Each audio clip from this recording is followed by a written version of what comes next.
The new Griots Festival, featuring emerging Black voices in theater, music, and the arts, was recently held at the Guthrie Theater. It featured 43 different events over 10 days, including performances, free classes, and panel discussions. Our guests tonight are Jasmine Hughes and Chaz Hodges, two theater artists who have brought their show Angry Black Bitches to Minnesota. ABB is described as a quarter-life crisis coming-of-age story of an urban Renaissance rapper and a nomadic free-spirit hipster as they rely on friendship to navigate being displaced in a patriarchal society. So without any further ado, we welcome Jasmine Hughes and Chaz Hodges to the Wall of Power. Thanks for coming. Yeah. Thank you for inviting us. I so enjoyed your show last Sunday night at the Guthrie. Thank you. Their characters were so well written, and the dialogue was just jumped out at you. It was so punchy, swung really big time, and it was just fun, man. You guys got it going on.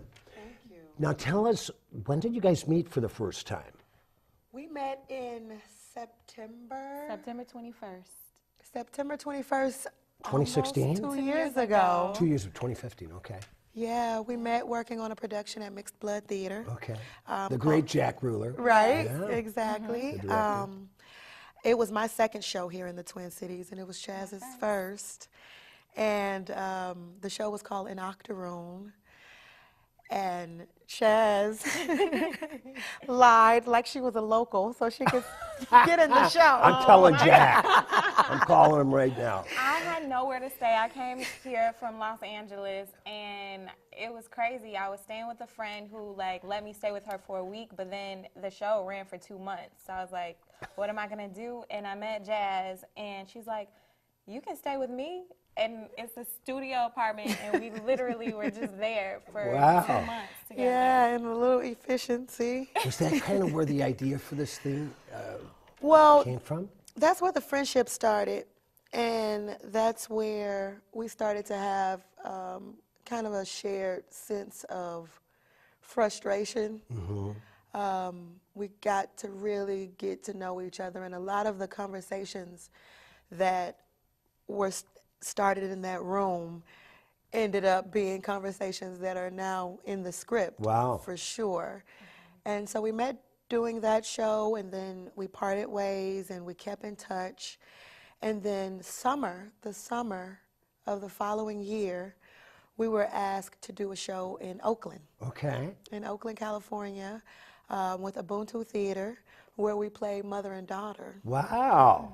Yeah, and that was an incredible experience, and we were both kind of in a place trying to figure out what was next. I knew that I had a job coming back here, and Chaz was, you know, Wafting in the wind. like a fish out of water. Literally. You know, in LA, and she's a bit younger than me, so I get in big sister mode a lot. And I was like, you know, there's so much that we could do in Minneapolis, and I have a job, and I have a place to stay, and just come, you know, and I'll look out for you. And that's nice of you. Yeah, let's get this idea off the ground. Like, let's stop sitting around complaining about our lack of platform or lack of ability to find work that really represents what space we're in. And I had been toying with this show idea for about 5 years. And I originally had an associate that I was working on it with who, you know, just life happened and was unable to commit to the idea any further, but it was just such a brilliant idea that I felt so strongly and passionately about that I had been just searching for a partnership that could help me get it back off the ground. And it just happened. It was so effortless, you know, us building the friendship was so effortless. It was like we had known each other, you know, all our lives, and we had so much in common. But Jasmine, tell us about your roots and where you came from. Well, I'm originally from Mississippi. I grew up, born in Mobile, Alabama, grew up in Greenwood, Mississippi. I come from a radio background. My grandfather is a radio pioneer. Tell us your granddad's name and his history. So his name's Reuben Hughes, and he has been in the radio business A little over 50 years now. He started in Forest, Mississippi. Was one of the first disc jockeys to play blues on the radio. Broke a lot of early blues acts and used to do what they called record hops back in the day, traveling around the United States. Really good friends with James Brown, who gave him his first $10,000 to start the radio station in '86. Wow. Worked And for it was one of the first black-owned stations down there, right? Yes, yes. It was during a time when the FCC was trying to give grants to at-need rural areas. Communities. And he had always had a dream of opening a radio station. He had been on the radio since he was 16 years old. And had always wanted to be on a radio station. My grandmother said it was either on a funeral home or a radio station. And she didn't want to raise her children in a funeral home. Right, funny. So they started WGNL 104.3 and WGNG in the Mississippi Delta, and one's adult contemporary and one's urban hip hop. And yeah, so I grew up with that background, and I went to undergrad in Mississippi, and I worked as a disc jockey through college to pay my way through college, and I graduated. You got great pipes. I'd love to hear you at midnight spinning the Oh, disc.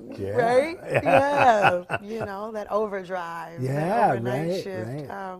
So yeah, I went to undergrad in Mississippi and never thought of acting as a serious option as a career. My parents didn't really believe it was a serious option either.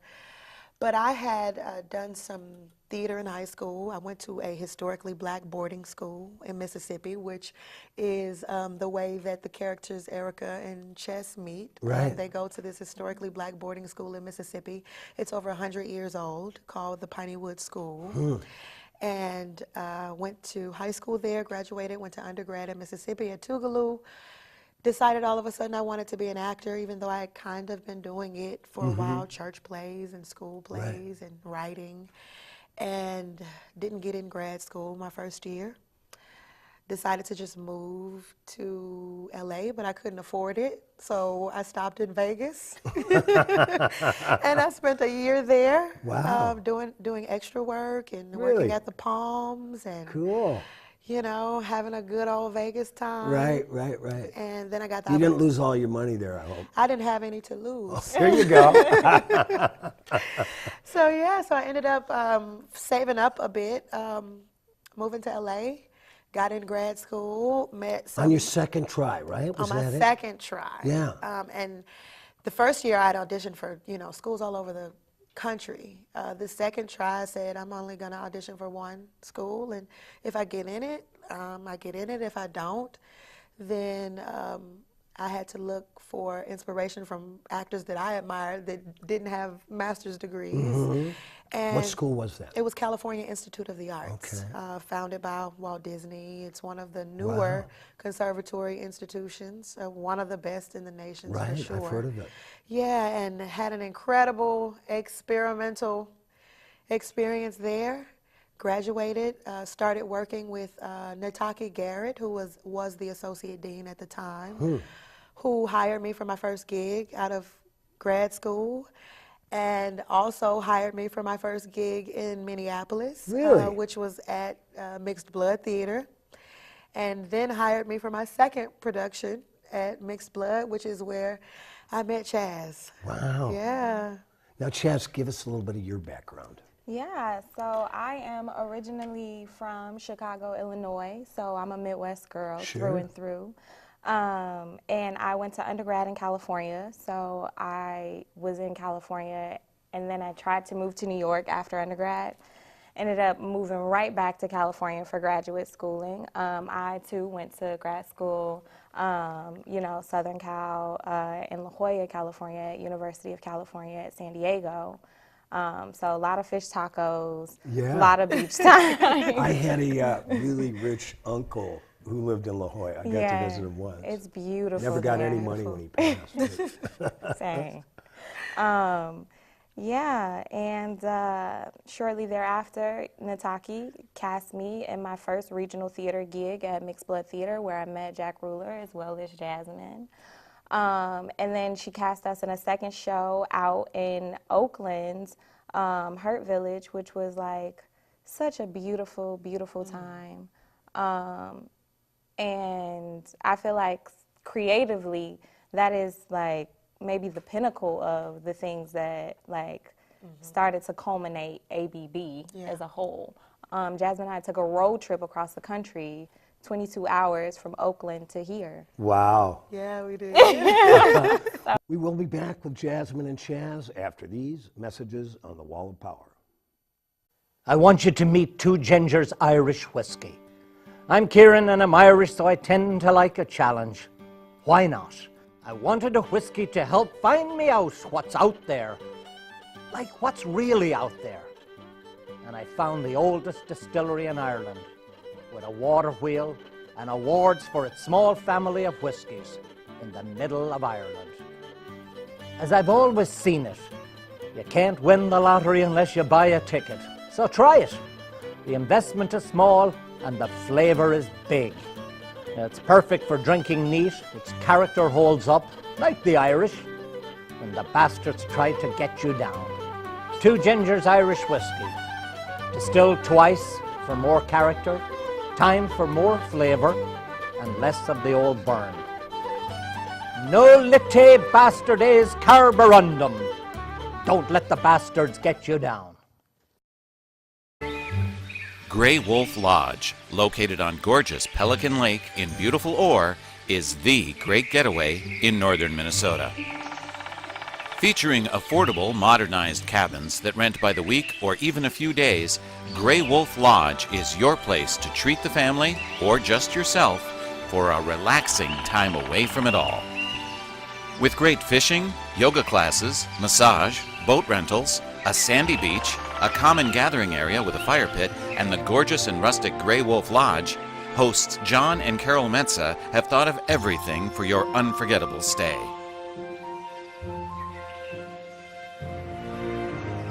Give them a call at 1-800-840-9653 or go to greywolflodge.com to see all that they have to offer, and be sure to ask about summer specials going on now. Grey Wolf Lodge, your new home in the North Woods. Welcome back to the Wall of Power. I'm your host, Paul Metsa. On the show all night tonight, Jasmine and Chaz, they've got a great show that they're working on that I just saw as part of the new Griots Festival at the Guthrie Theater called Angry Black Bitches. We're going to have a reading from that later on in the show. But when we ended the last segment, you guys were telling me about this epic 20-hour ride from California to Minnesota. How did that go? Oh, man. It was probably over 20 hours. It was Yeah. closer was. to 26. Wow. For Who did most sure. of the driving? Yes. Yes. I rode like 18 hours straight through. Wow. Yeah. We were rolling. And your goal was? To make it it make it back We had an here. audition. Yes, we had an audition for the Guthrie, actually. We Really? both had an audition. And I have a 3-year-old who had been in California during this show.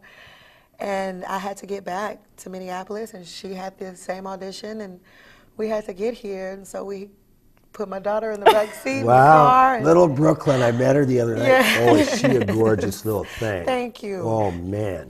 Yeah, and we rode. I mean, we got a little delusional by the time we got to like South Dakota. South Dakota will do that to you. Yes. Nevada will too. Yeah, right. Yeah. But it was beautiful. I mean, it was the think tank for a lot of what we came up with. Absolutely. A lot of the conversations in the show were actually recorded conversations that we had. We just cut the recorder on and forget Really? it was on and just talk and then go back and, transcribe it. Wow. You said you have written over 200 pages, right? Mm-hmm. That's a lot of pages. Yeah. Yeah. We're about 100 apiece deep. You know? And tell us how that project went, because you would go to work, she would write, you would go to work, you would write, and you would just kind of take over where the last person ended, correct? Right. Yeah. Right. Well, initially what happened was I got really lucky because Jasmine was working and she's known here really well in Minneapolis. So after we got out the car, you know, it was kind of me in Brooklyn, and, you know, she would go off and kind of like continue, but I had 2 months of just freedom. So like in those 2 months, that was a lot of transcribing the conversations that we had, you know, utilizing the think tank and just sitting down and just putting pen to paper. And then when she come home, you know, she'd be like, I like this, but I don't like this. And then she's like, let me get in there. So then now all of a sudden, it's just like a tete-a-tete of just ideas. And I mean, the flow was so amazing. It was like we felt like we were onto something in the moment. Yeah, and initially it was difficult because we didn't have a computer. So this is all like written down? Well, by hand? we would borrow Ricky's computer, who's a character in the show as well, Pretty Ricky. We were actually staying in his living room. We were in an apartment in East St. Paul. And it was me, it was Chaz, it was Ricky, who's affectionately known as Pretty Ricky, and ABB. And he had a girlfriend here from Florida, and it was my baby. Did you say, I'll let you use my computer, but you got to call me Pretty Ricky? You know, he said, I'll let you use my computer, but you got to put me on the show. Yeah, there you go. Exactly. That's a good trade. Yeah, and he was really generous. He was really generous, although sometimes he would forget to click out of the last window, Safari window he was in, so we get to see all of his catfish profiles. and his That explicit. an inspiration. It became an inspiration. Yeah, it totally did. Did you write any of that into the show? Oh, yeah. For sure. Well, absolutely. Pretty Ricky's busted.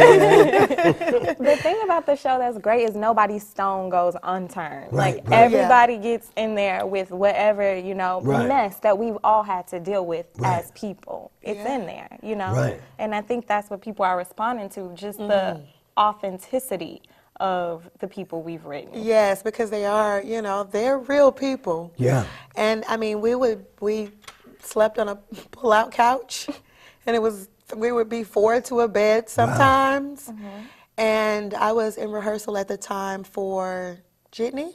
Yes. For Jitney at Penumbra, which is one of the greatest theaters in the world. Yes. Lou Bellamy's Penumbra Theater. Exactly. Who, you know, if it wasn't for the Penumbra Theater,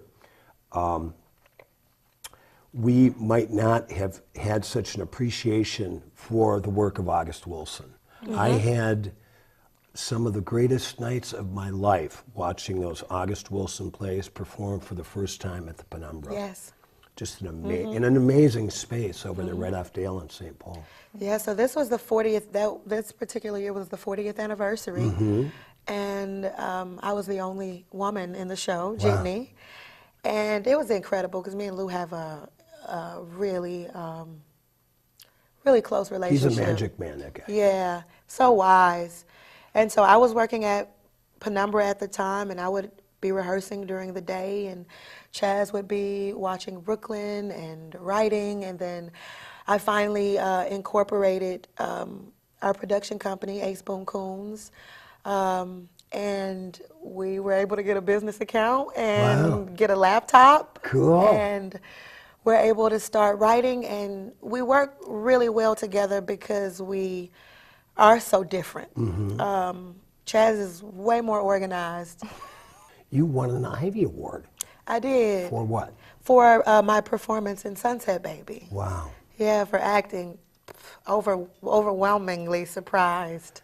Who's the track star in the bunch here? That was me. Yeah, what was that? Yeah, so I ran track in high school. I ran the 400, the 800, the 1600, the 3200, and our high jumps.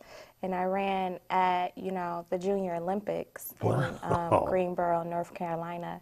And I actually placed in the country in the 2 mile. I was number 3 for a while. Well, I'm not going to, when we're done, I'm not going to ask you if you want to race down the street. You'd kick my white ass. We've got Jasmine and Chaz on, 2 great actors, writers, wonderful human beings. It's such a pleasure. So what we will do is go to a break and come back with Jasmine and Chaz, and we're going to hear a little bit in the next segment. They're actually going to read from ABB, and you know what that stands for. If you've got gear, you need a case, and why not use the best? Alcorn Custom Case was started by Billy Alcorn, who's been in the music business for 30 years, and his small family business, located in the heart of Nashville, has been satisfying customers since 2006. Here are a few of Alcorn Custom Case's famous clients.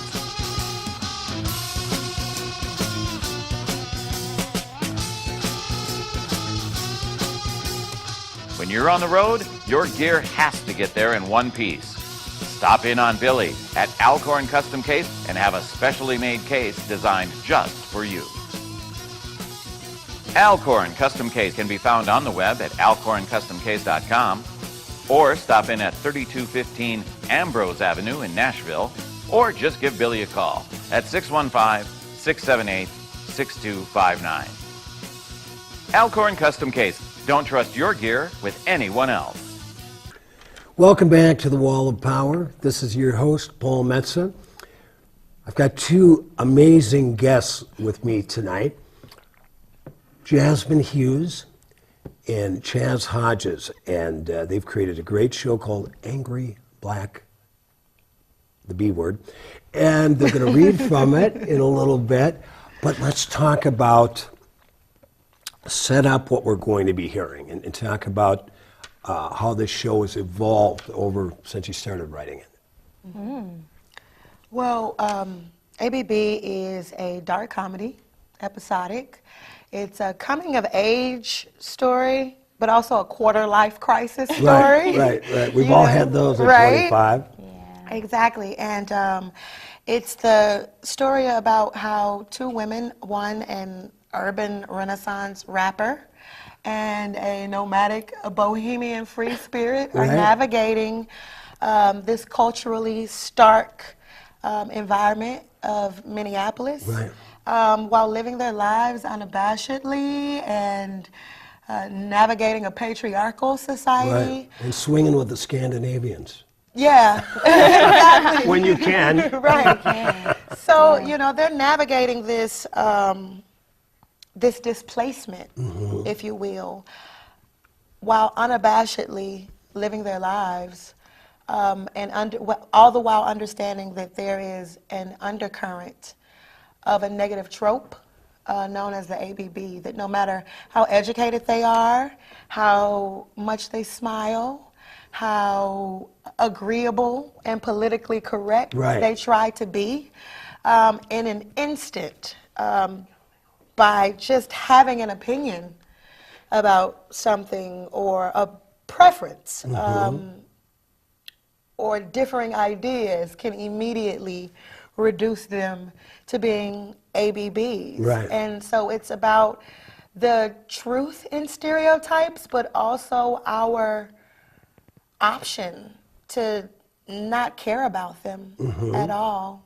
Boy, I enjoyed seeing the show the other night, and I highly recommend people keep following this. Do you guys have a website, or can people watch the development of this, or contribute perhaps to the artistic process, financially or otherwise? Yes, we have an email address. It's angryblackb, just the letter B, at gmail.com. Google wouldn't let us use the word.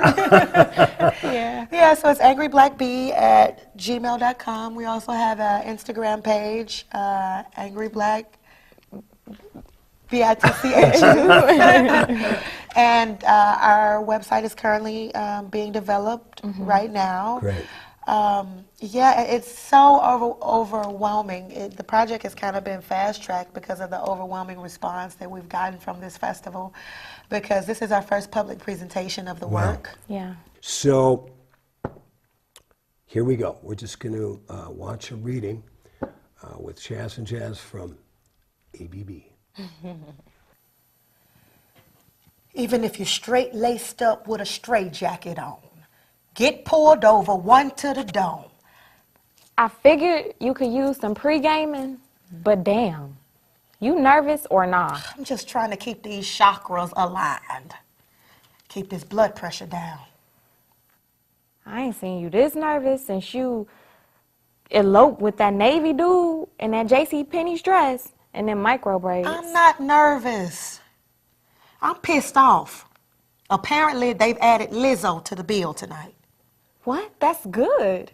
I'm a no-name. I can't compete with a status like that. But you opening for Lizzo. You popping like a hoe house. If I was regular, I'd be satisfied. But you gotta crawl before you walk. Shut up, fortune cookie. I need to focus. Ah! Okay, you know they can't have 2 black women on the ticket. Minnesotans need 1 at a time. They'll be calling me Lizzo for the rest of my damn career. Look up some Lizzo videos on your phone. Wait, but why can't you use your phone? 'Cause I'm out of data, fool. Look, this is what she found. Dang, she fire. True, but they are definitely not gonna confuse you two. Dude asked me if I was Monique from Precious the other day in the global market. Okay. I'm a sister that's not ethnically ambiguous. I'm not a lesbian, and I'm not overweight. So I gotta be extraordinary. I need you to do me one of those YouTube quick weaves that look like my real hair real quick. I'll tell Pretty Ricky to bring me another outfit. Bitch, I know you're not about to cry in the middle of a crisis. Suck it up, buttercup. We don't get to be sad. Give me this damn phone. That's what you get for dating his Popeye to sail up man-looking ass.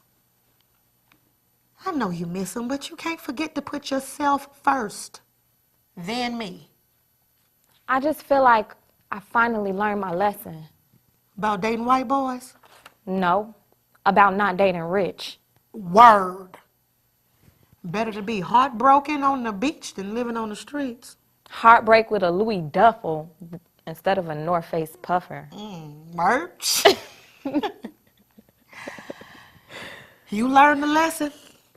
You money, and money's first. Can I get an application to your class, Iyanla? I can't fix your life, and you can't afford it. But I'm money. Wait, where are you going? CVS, I gotta go steal some Crest white strips and 2 push-up bras. See. Thank you so much, Jasmine and Chaz. This is the beginning of a beautiful friendship. Yes. Thanks for being you, on the Wall of Paul. Power. Pleasure being here. Pleasure having Thank you. you. Thank you. Good luck with everything. Thank you so much. All right. Thanks for watching, everybody. Well, someday